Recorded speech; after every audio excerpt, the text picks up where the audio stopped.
রঙ্গবতী রঙ্গবতী কনকলতা হসিব দে কহন কথা।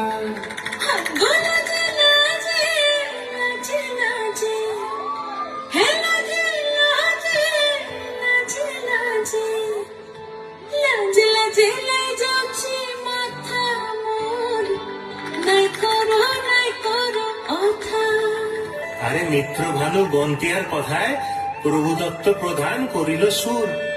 এত সুন্দর গীত আমাদের, এই গীত একটু তোমাদের ভাষায় শোনাবো নাকি গো?